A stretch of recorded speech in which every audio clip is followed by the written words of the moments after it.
Hello and welcome to the Wise Women podcast with myself, Kathy Hodges, also known as the Blue Butterfly. I am a natural intuitive. I share guidance posts on my page, the Blue Butterfly, do readings for all sorts of people across the world.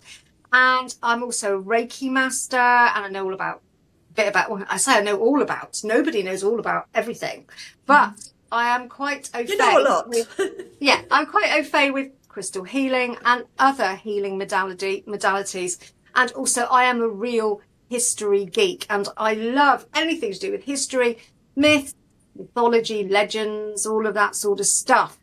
And my good friend Win is with me, and she is my co-host on this podcast. And Win is a wonderful author. She's also an artist, and she is an absolute mine of information about mythology and legends. Don't look worried, Win. You are 100%. Well, I am passionate about it. Yeah, they're my passion. Passionate about it. And I think you're a bit like me. If you're passionate about something, then learning just becomes a joy, doesn't it? Yeah, it does. It helps you with everything in life. I think you can switch off and you can have passion with something and learn all about it. And it's fantastic. And that's one of the reasons we started this, because we want to share. Yeah. So if you enjoy this as we go along, please do subscribe and like this podcast. We would love it for you to continue with us on our journey, which actually only started a few months ago. Seems like longer, but not in a bad way. Not in a bad way. So today we are talking about Paris, about the witch trials in Paris and Louis XIV's burning room. And this is a story about witchcraft, yes. Witch trials, a real witch hunt in every sense of the word. But the reason I wanted to tell this story is because I think sometimes the real story of the people that really suffered, or a lot of them, is hidden behind the glamour of this story. People may have heard it called the affair of the poisons, which sound very glamorous and exciting and interesting. And believe me, there are those elements to it. But there is also the story of those people who were just trying to get by using natural skills passed down through the family, who then ended up, a lot of them, being arrested, horribly tortured, and also burned as witches. And this particular story is nowhere near as well known, I don't think. Not the witch side of it. Yeah, the affair of the poisons and the glamour, but I'm talking about the nitty-gritty of it. And other trials. So, for example, the Salem witch trials, we all know about them. And again, horrendous times. But put it in perspective a little bit. There were many people arrested and there was mass hysteria, just like with this story we're going to tell today. 20 people were killed in Salem. And that was horrific, horrendous. There's no getting away from it. But in the Paris witch trials of the late 1600s, 36 people were burnt, and over 200 were arrested. And 2 people, I didn't know this, but they were sent to the galleys. I didn't even know they had galleys then, but 2 of them were sent to the galleys. Yeah, and it's interesting. It's interesting, isn't it? Because like Salem and even the Pendle witches near me were relatively small for the witch trials, but they're the most famous. And yet in France, Germany, and across Europe, there were far more people that suffered for witchcraft. And yet so we get these pockets where it becomes very, very famous. But there's these other areas where it's, and I mean, even in Scotland, but we actually fared better in England, believe it or not, than certainly Germany and France. Yeah. And I think this story needs telling because, like I said, it's time of social unrest. So I'm gonna set the scene a little bit. So we're in France, beautiful France, in the late 1600s, in Paris. So Paris and Versailles, this is where most of this story takes place. And we've got one side of the coin in Versailles. We've got Louis XIV, and we've got him with his very opulent court at the Palace of Versailles, with all his nobles around him, living a very opulent and quite debauched at times life. But there is also the other side of the city of Paris, actually, which is very close to Versailles. And that's where the ordinary people lived. And these ordinary people, they'd survived by the skills that they had. And in these dark alleys, I mean, if you want to have a comparison or think of something that might bring this to mind, let's think about Victorian, perhaps the East End in the slums, where it was very dark and life was cheap and life was very hard. So you've got this real disparity. You've got the rich on one side and the very poor on the other. And it's a city of contrasts, because those people, the nobility that didn't live in Versailles, that lived in Paris, they themselves as well lived in these beautiful houses. So these people that are just managing to get by, well, they learned, as happens in almost every culture, folklore magic at their grandmother's knees, and this went back through the generations, and this was something they grew up with, they used to help themselves and others. And that kind of magic goes down through the generations, doesn't it, Wim? Well, it does, and it goes back, and we've said this before, it goes back before written records. I mean, we've got images of kind of cave drawings and burials where it was clear that people knew about the elements and magic, and that they were used to, and folk healing and herb knowledge, and it was part of everyday life for centuries. It was when we started to kind of elements of control that we had to, it was predominantly women that practiced these and used, so it had to be kind of controlled, and it suddenly became seen as witchcraft and magic, and sort of bad magic rather than and dangerous, and so it needed to be curbed. Quite right. Yeah. And these people were very disenfranchised. They lived in a way where they were just scraping by, and I think it can be quite difficult for us to understand now.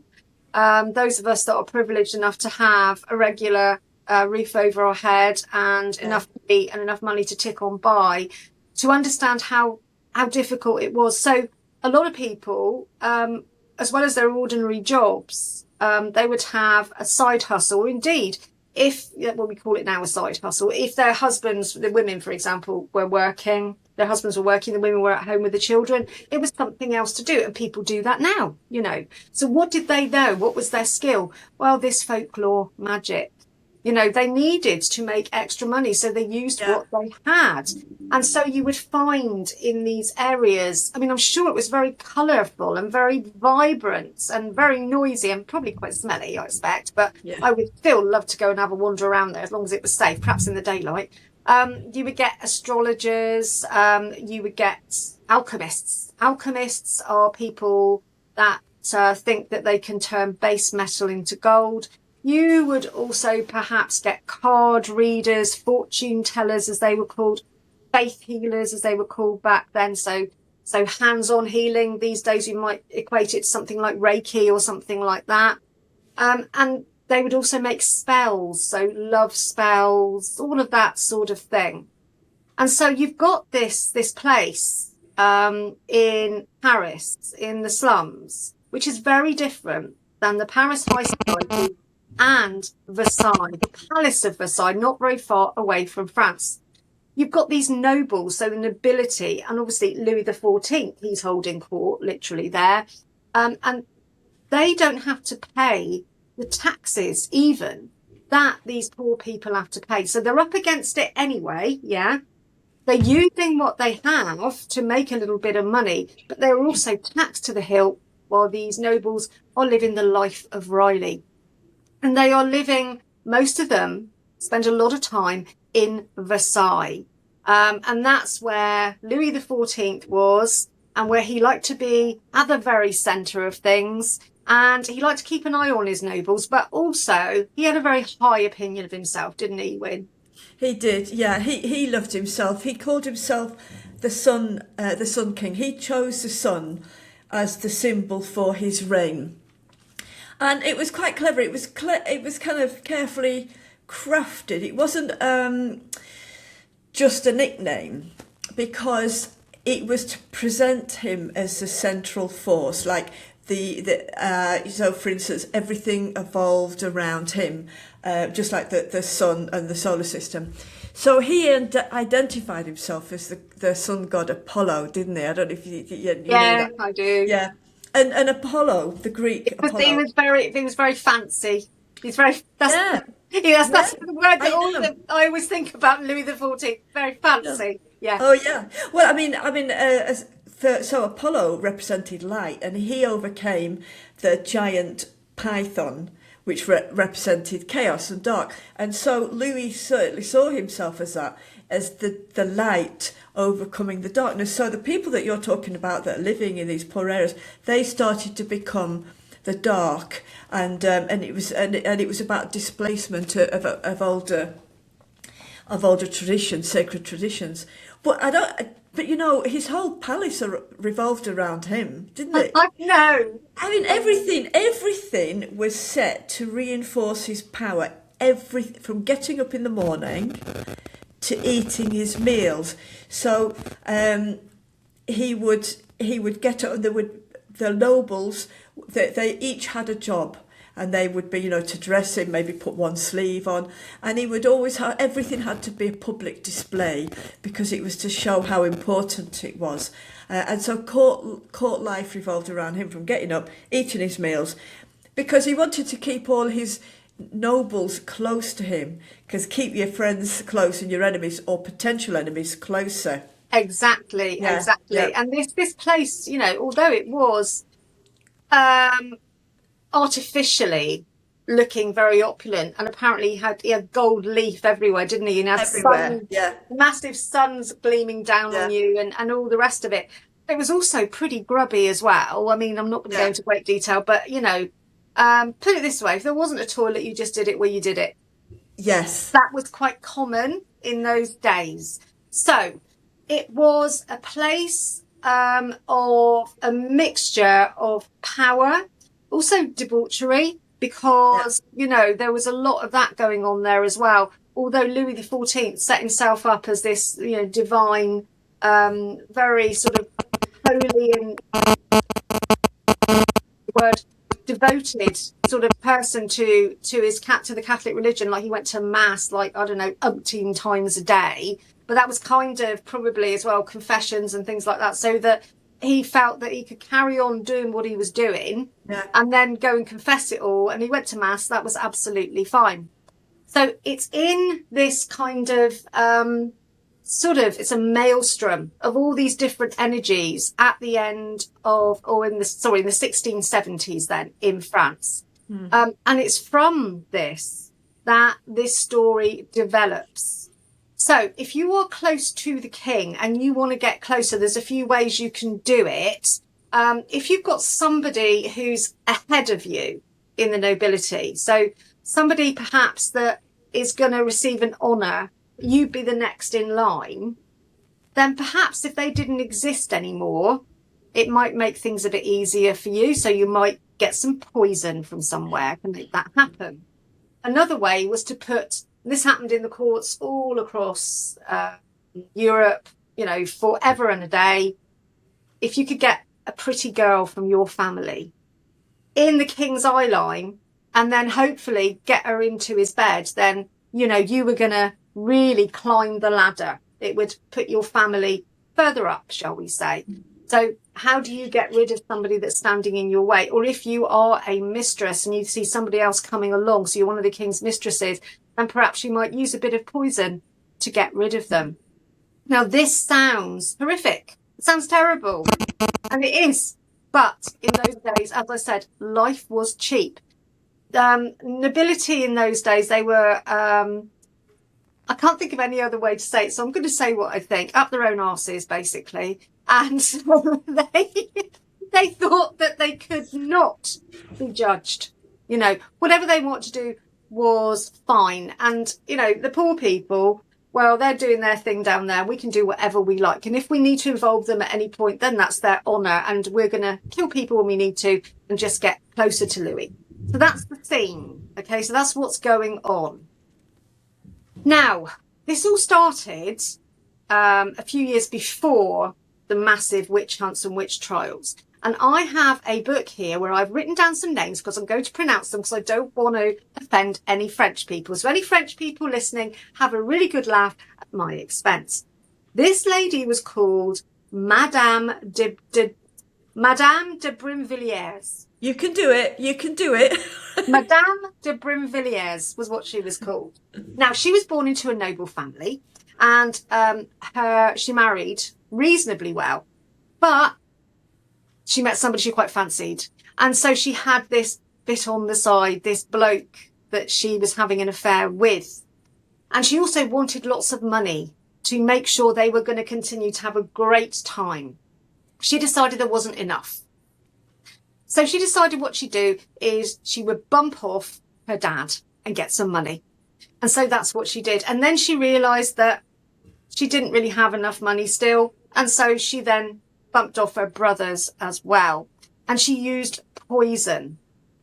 So she used these poisons. Her boyfriend, before her father died, he got him put into prison because he was quite a well-known bloke, her dad. And while her boyfriend was in prison, he got to know this guy who was an alchemist and was also very au fait with the old poisoning, you know. When he came out of prison, by this time, I think, I'm going to call her Madame de Bourgh, because I can't pronounce it. Madame de Bourgh's dad and brothers, they'd already gone by this stage. He comes out, so the boyfriend comes out. He's deeply in debt, but he's learnt a lot about poisons. And Madame de Bourgh, she has also been practicing her poison art. And she has been trying out poisons on the sick. She's like pretending she's volunteering in a hospital and stuff like that. And she's going off and dropping poison into their medicine. And the poor and all the rest of it. And she gets her servants to get involved in bumping off her dad and her brothers. So they are in on this as well. And when Beatty comes out of prison and he's got this extra knowledge and she's been dealing with people who are supplying her with these poisons and learning her art, then people find out about this. Especially because the servants are arrested and they start to talk. Also, the boyfriend is deeply in debt. The bailiffs turn up at his house to take things away. They find a box saying, "This box belongs to Madame de Brinvilliers, and you do not open it." Well, they opened it. Of course, you're going to open it, aren't you? You're going to open it. Yeah. They opened it, and in it was loads of different poisons, some information about where they came from, who they came from, and also there was like almost instructions in there, like almost like how to kill your dad and your brothers. Not that exact, but you know what I mean. Well, wasn't it called the inheritance poisons? They did. Yeah. That that actually came in with a lady I'm going to talk about in a bit called Voisin. Right. She was the one that kind of procured them for people. Yeah. So yeah, you could call them in the inheritance powders because obviously what you were doing was getting rid of somebody so you could have your inheritance. You're quite right. Yeah. And that's how it became known as the affair of the poisons eventually. Yeah. So around this time, they find out about this madame and she takes off. Yeah. So when she takes off, she's gone for a little while. They bring her back and they torture her. She's arrested. And the policeman who's involved in this is a guy called Le Ramey or La Ramey or something like that. I'm really sorry, I can't pronounce his name after it either. Renee, something like that. Anyway, he is involved in her case. So obviously, you know, this is quite big. It's like, you know, this kind of thing doesn't happen all the time. She's tortured and tortured. And in the end, she gives some names out and she gives some information. And then when she's actually killed and eventually she's beheaded and then she is burnt, her kind of throwaway comment at the end, which sets all this off, is, how come I am being punished? Because everybody's at it. Right? So that made them think, oh, right, okay. All went quiet for a little while. But then what happened next was a lady called Madeleine de Lagrange. She was arrested a little while later. And this policeman he's like, hang on a minute, this is very similar. She's a fortune teller by trade. That is her trade. And she ends up poisoning her husband. So he dies and she is found guilty, and then she starts speaking up and she is tortured. Now, the French, when I'm talking about torture, you know, always horrible and all the rest of it. But in a lot of places, like England, for example, they would torture and torture and torture until they got the confession they wanted, the information they wanted. In France, they just kept torturing you. Yeah. Yes. So Yeah. you would give the information, you know, where you got your poisons from, all that sort of stuff. But they would keep torturing you. And in the end, to stop basically this awful thing happening and this pain going on, she was starting to say, well, you know, it's not just me. There is this lady and there is this lady. There was a Madame Labose. She was another one. She started shouting her mouth off quite a lot. So everybody kind of heard her when she'd had a few to drink. She'd already been mentioned by Madame de Lagrange. So she was called in. And then it started this domino effect. Okay, so these sorts of people that were kind of not the lowest of the low, but not nobility, they then started talking about this lady called La Voisin. Now, remember, what they're doing, they're trying to prolong their lives. They're trying to stop the torture, because anything that will stop that pain is good. And they're thinking, if I'm useful to you, maybe I won't be killed. Maybe my sentence will be deferred, something like that. So they mentioned this lady called La Voisin. Now, she was a very successful businesswoman. Red flag, obviously, because they wouldn't have liked that. Businesswoman, very successful. Her husband, not so successful. So she looked after the family. She was very entrepreneurial. And she started off with selling, you know, love spells. She got in touch. She got very close to the nobility. And she even eventually did sort of, can't call it anything other than this, backstreet abortions, things like that, because whether you are somebody who's living in the alleys of Paris or whether you are part of the nobility, having a baby out of wedlock was a no-no. You know, we've talked about this lots of times. Yeah.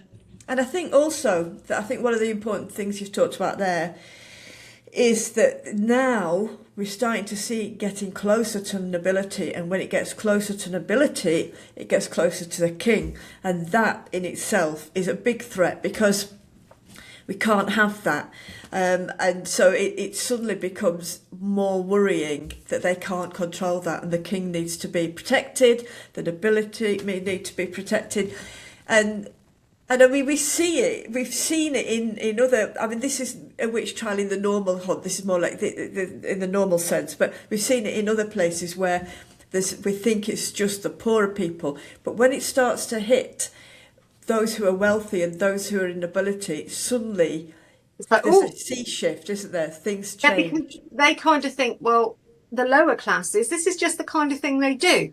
You Yeah. know, they've been doing this for generations. So we're just going to leave. That's how it was. We're just going to Yeah. leave it. We'll get involved a little bit if we fancy, you know, just flirting with a bit of love spells or perhaps having our cards read or something like that.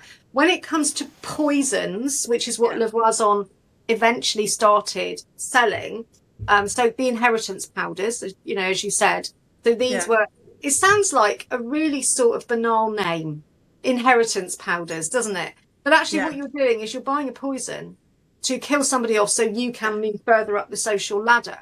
Yeah. And when they got hold of Lavoisin, they realised, because she didn't live in the poor part. She lived in quite a nice area, but she was kind of at the middle of this web. So she would put you in touch with X, Y, and Z who could supply Yeah. you with poisons.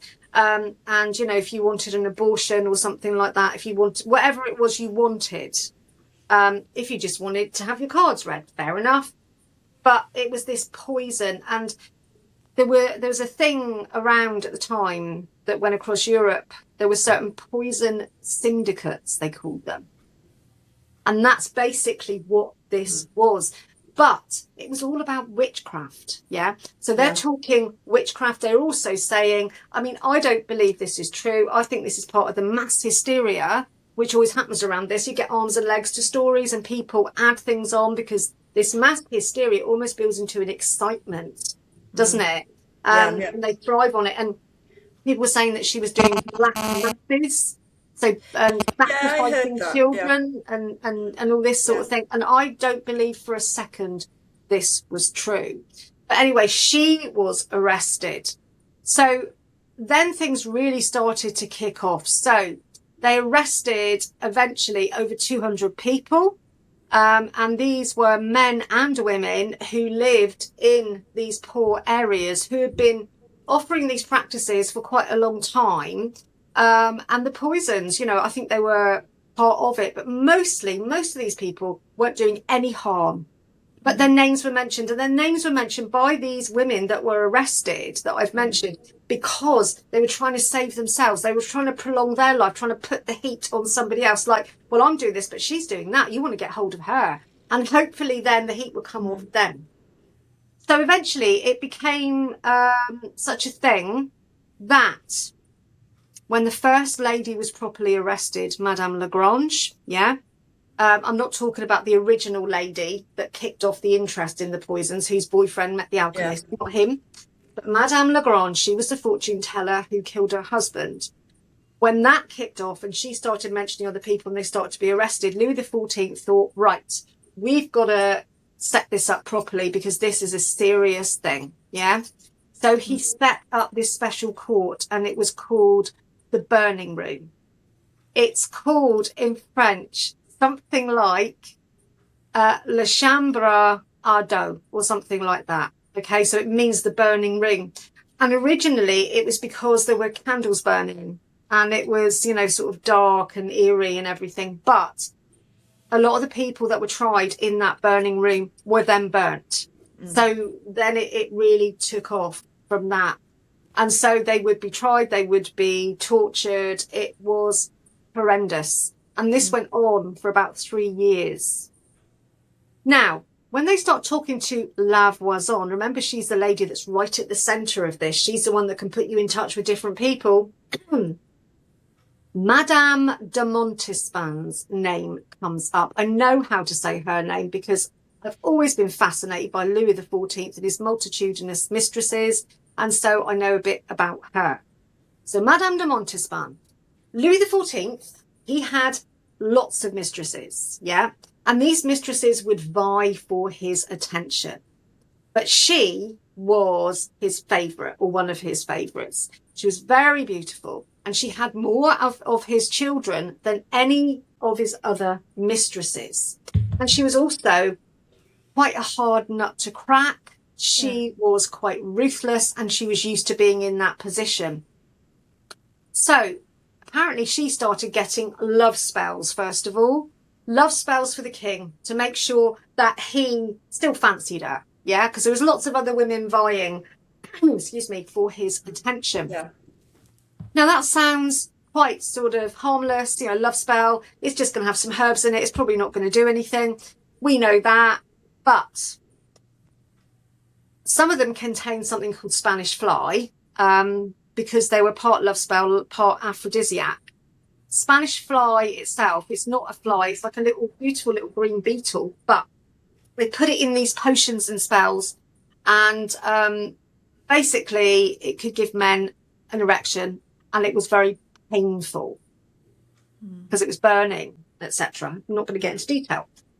But whether she gave him one of those, I don't know, but she may have done. What you're doing there is you are tampering with the divine will of the king. Because as Wynne said earlier, this divine will. So what he wants to do has to be what he wants to do. So it's almost treason then if you are tampering with his divine will. Because you're making him want to love you. Making him want to have sex with you, whatever. So that was the first thing. And then she was accused of procuring a poison via La Voisin, who perhaps procured it from somebody else in this web, to bump off Louis XIV's, one of his new ladies that were on the horizon that he was getting quite interested in because she didn't want to lose her place. Now, there is also talk that apparently she died of natural causes, but we don't know. Point is, once Montespan is mentioned, things change. As you say, very, very close now to Louis XIV. He can't have this. No, can't It's have it. I not mean, happening. no. I mean, I think the thing, because you mentioned again about the divine right. I mean, if we go right back to Inanna, when it's an example of history, fact, life, and mythology merging, because the divine right of kings came initially from Inanna and other goddesses, and then in Christianity, the divine right of kings came from God. And in Egypt, their kings were seen as a personification of the god, of the gods. Yeah. But so the divine right was seen as very important. Having said that, they use this divine right of God, but they also use symbolism and language from the pagan world. It's a real paradox right the way through about reality.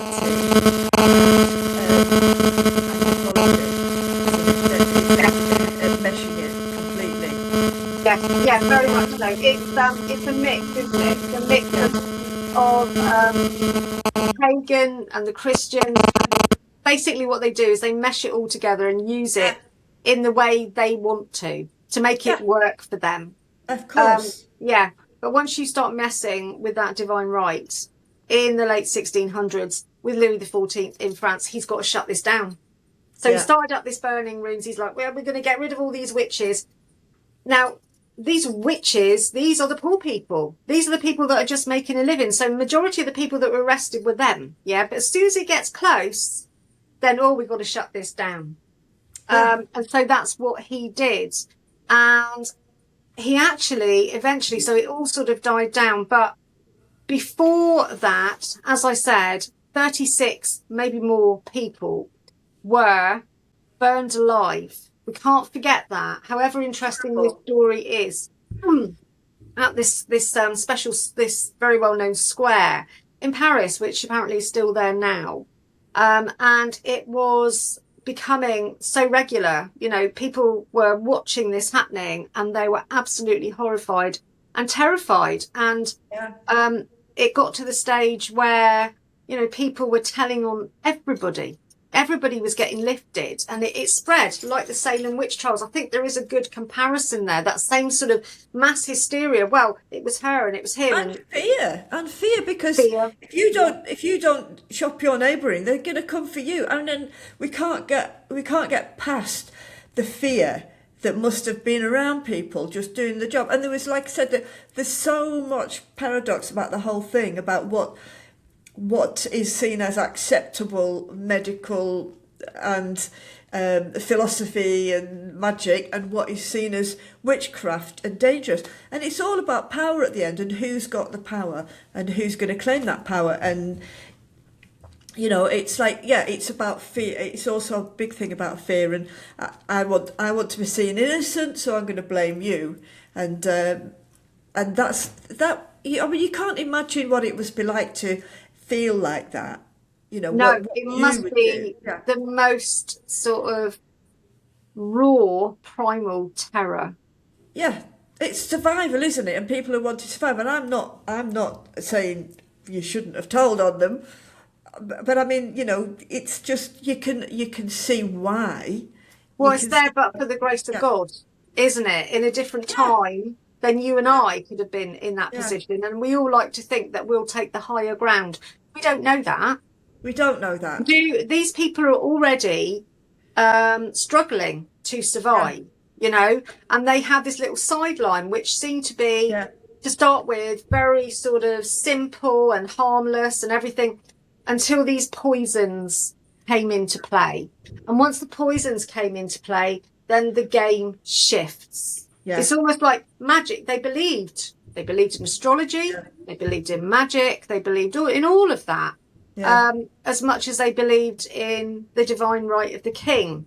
You can't have dark without light. You can't have one without the other. If there is divinity, then there is some kind of supernatural magic, because that is a supernatural power. Yeah. But it was all right when they were just playing with it in their area and it wasn't really harming anybody. But when you start getting people that are dropping dead from poison, something's got to be done. Agreed. But I mean, nobles, it wasn't just the poor people. Nobles were pulled in as well when they could Yeah, prove that yeah. they had been involved in this. Um, but it was more the disenfranchised. It was more those that were just trying to earn a living. And with this beautiful sort of folkloric magic that they'd grown up with, that was sort of almost cannibalized. You know, it was Of turned on course its it head was, yeah. and it got mixed up with all this horrible stuff that was going on in Louis XIV's court. Mm. So eventually, when Madame de Montespan, when she was mentioned, of course, like you say, it can't get any further than that. It cannot touch the king. That's not allowed. You know, he is the Sun King. This has to stop. So he shut it all down. And eventually, this turns it all on its head. As I said, they thought that magic and spells and astrology and all that sort of stuff was something that the poor people just did. You know, that's what they do. That's their thing. Then it all blew up because of the poisons, etc., and the nobility getting involved. And so what Louis XIV did, because everything had got very out of hand, Montespan was now having the finger pointed at her, very close to him. Plus, people were terrified. The whole situation was very grim. All these people being burnt. He thought, we can't have this get any worse and we can't have it blow up again. So in 1682, he created this witchcraft and magic law. And it basically said that witchcraft, magic, it was not something you could prosecute anybody for, because it was just superstition or fraud. That was what it would be. It's not a crime. Witchcraft itself is not a crime. So what they're doing there is they're putting it back in its box again.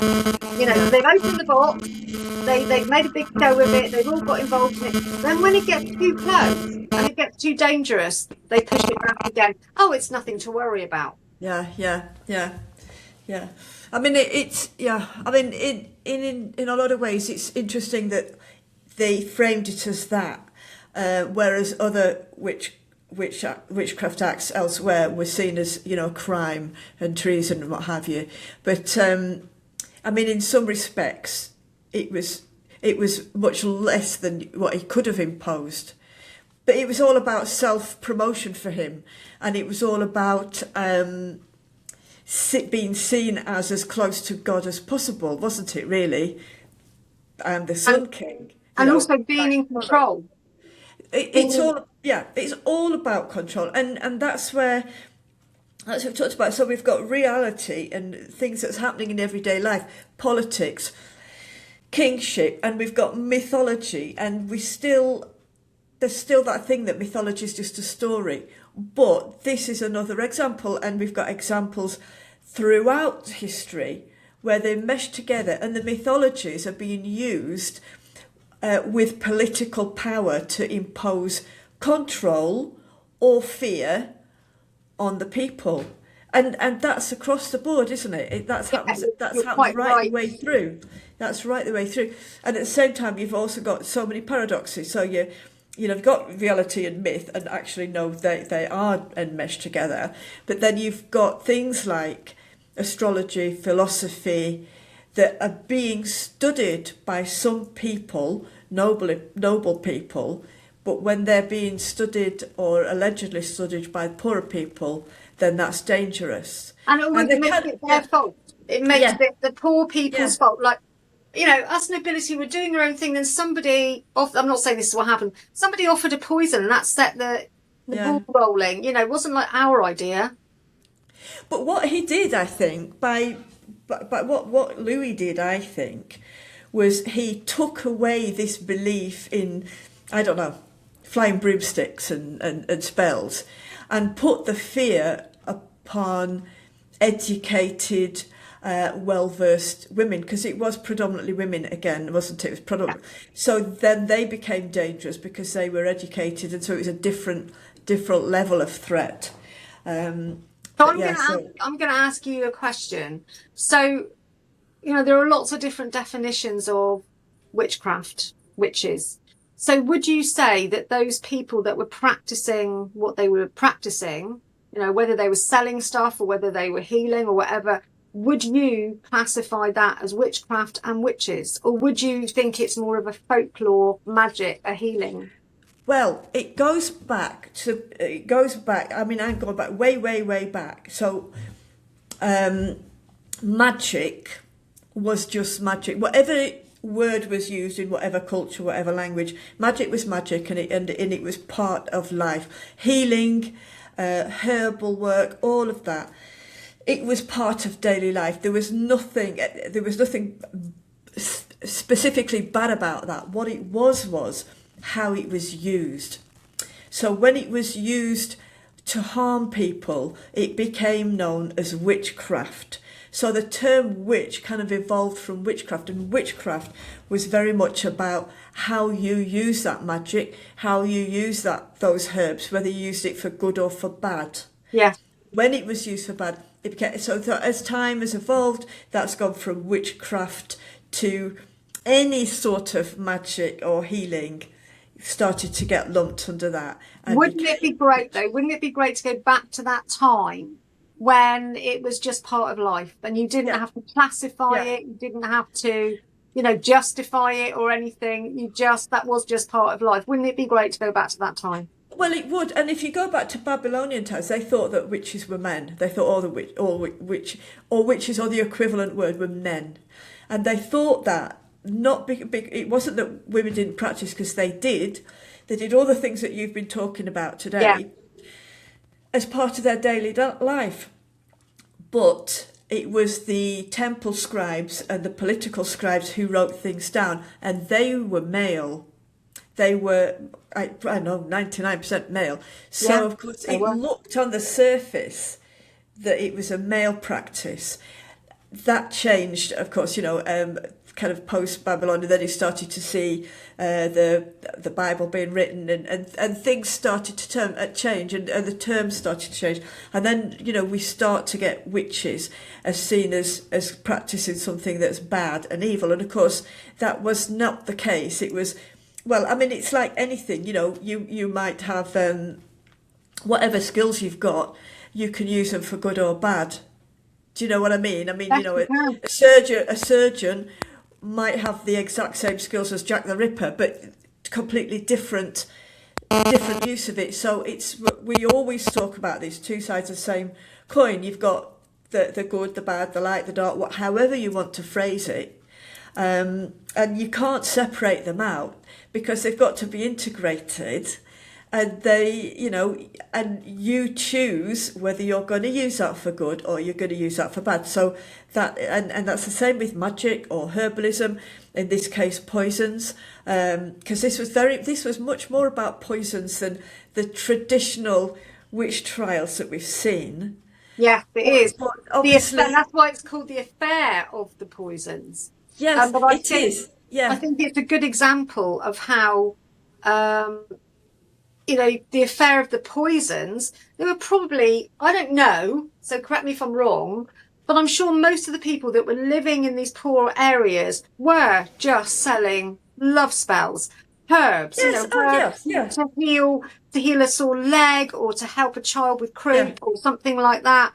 And also reading cards, fortune tellers. Fortune tellers were very, very popular. And I'm sure most of them were just doing that. But because of this, so the web started because Voisin, she was in the middle of it, and she was the one that was putting people in touch with different people. And there were probably just a few making these poisons. And then everybody got tarred with the same brush.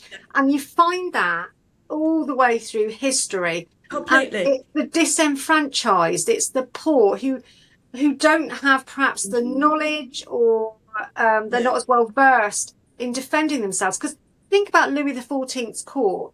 I mean, can you imagine the hypocrisy there? The people the money that was involved, climbing the social ladder, all of that sort of stuff. These people were just surviving. There was, and there's an element of desperation by some people. I mean, obviously we can't talk about lots of individuals, but there will have been an element of desperation. And I read a book. It was a novel based on based on this some time ago. I think I mentioned to you, where it was the husband had sent off his wife and brought his mistress in, and she was and so some of that was like revenge, desperation, also. So there's never just one reason, is there? And you know, if you are providing, if you are well versed in herbs and potions, and lots of people are coming to you for help, that help that people are asking for comes in a variety of things. You know, it might be help to get pregnant, it might be help to get rid of an abusive partner, it might be help for anything. I mean, there's also, so there's, but it's only, like you said, it only when it starts to get into nobility and then it gets nearer to the king that, oh, hang on, now we've got to do something. Isn't it funny how history repeats, though? I'm not going to go into detail, but a certain group of files that turned up. A certain group of what, sorry? Files. Epstein. Right, yes. You know, so, yeah. Still, everybody's talking about it. It was terrible, this, that and the other. Suddenly, the wrong people, all right people are mentioned. Shut down. Absolutely, yeah. Politics up high. Power. And this is, you know, it's just, I think, it's like a net of debauchery and power and really over the top sort of grandiose opinions of oneself and all that sort of stuff, and wanting to just step over people to get higher and higher and higher. And then what happens? The little people, who I don't think are little people, I think that these are wonderful, rich communities, they get caught up in it, whether it's a war or whether it's something like what happened with the affair of the poisons, which then becomes trials of people who are just doing what they can to survive, who then are burnt. You know, it's the same thing, but different. It is, and I just to finish off, I think, you know, what we said, at the heart of every myth and at the heart of every kingship and political power and religion, heart of every one of them is that one word: it's power, and it's who claims that power and how are they going to use it, and that you can just see that right the way through history, through society.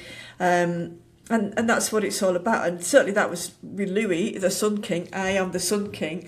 I am the centre of your world, whether you like it or not.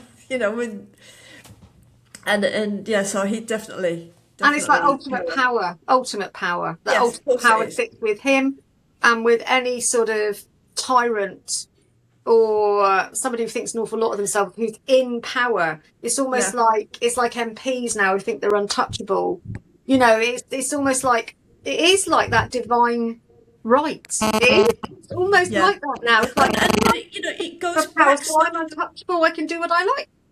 This whole divine kingship, the divine right to rule, goes back thousands and thousands and thousands of years. So it's not going to just, you know, so it's embedded in kings, queens and royalty. Well, if you think about it, we had a certain gentleman who used to be a prince, who seemed to think that he could do quite recently whatever he wanted because he was brought up believing that. And if you imbue people and they absorb all of this from a young age, they 100% believe it. It's just like the nobility in France. You know, they thought they were way above these people, and that, you know, these people. But then, when it gets closer, when you need them for something, that's when things switch around. And that's, like you say, power. Money and power at the root. It is. Well, Kathy, that was fantastic. Thank you. I mean, there was stuff there that I didn't know. I mean, I kind of knew about the myth of the Sun King, and I knew about the poisons, but yeah, I mean, it's been fantastic, really. So I think that, I hope everyone else has enjoyed it, because that's been really knowledgeable. And I think that I always like to kind of shine the light on anything that's happening with witch trials, witch hunts, poison hunts, whatever, because there are, as I said, these very small, relatively small, but very famous ones, and then there are others which somehow haven't hit the kind of These limelight in a people, the way. people that died, the people that were tortured horribly, you know, to get this information, they Terrible. need a mention. They need to be They remembered. need to be remembered. It's not Yeah. just this glamorous affair of the poisons, although, you know, No. there is that side to it. There are real people caught up in this Of who are course just there were. trying to earn a crust. Terrible. And accused of experiences. witchcraft again, which is, Yeah. you know, it's the go-to, Yeah, isn't it? it It's the is. go-to for the disenfranchised, and it still is today. Oh, we cannot forget them.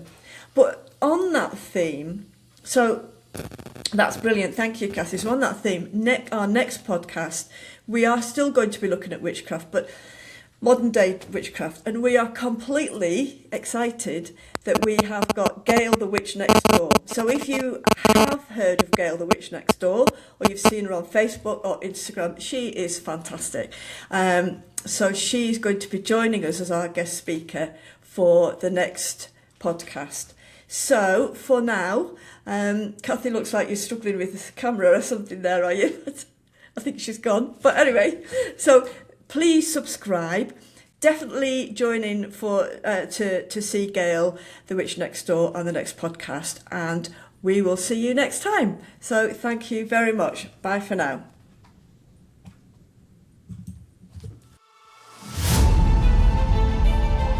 I am, but it said